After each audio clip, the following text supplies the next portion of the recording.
Et nous nous retrouvons sur le stand Apicil. Nous retrouvons Véronique qui va nous expliquer les activités, l'implication d'Apicil dans le handisport et les activités qui sont proposées sur le stand présent aujourd'hui sur le départ de la Transat Jacques Vabre.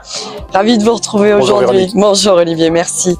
Le groupe Apicil, c'est un groupe de protection sociale, donc qui a pour métier la santé, la prévoyance, la retraite complémentaire, épargne services financiers et les services. Et on a en fait au cœur de notre politique RSE qui est basée sur 3 axes qui sont l'inclusion, la protection sociale durable et l'écologie. Et on a rencontré Damien Seguin en 2017 sur un festival du film du handicap. On était déjà impliqués depuis de nombreuses années dans le handisport, puisque ça date de 1987, notre premier partenariat avec le mouvement. Et on a trouvé que Damien ferait un formidable ambassadeur pour le groupe et pour le message d'inclusion qu'on avait envie de faire passer auprès du grand public. Et donc, on a commencé à travailler ensemble en 2018 sur la route du Rhum. On est parti sur une première campagne Vendée Globe et sur une deuxième campagne qui nous amène aujourd'hui sur la Transat Jacques Vabre 2023. Et donc, on a orienté les activités du stand sur l'inclusion et notamment l'inclusion des personnes en situation de handicap dans la société au travers d'activités handisport. Donc, toute la semaine, c'est-à-dire que nous sommes également partenaires de la Fédération Française Handisport, qu'on a aux côtés de Damien une équipe de 6 autres handisportifs de haut niveau, très haut niveau. Qui sont dans plein de disciplines. On a paratriathlon, paratennis de table, ski nordique, ski alpin et kitesurf e-foil.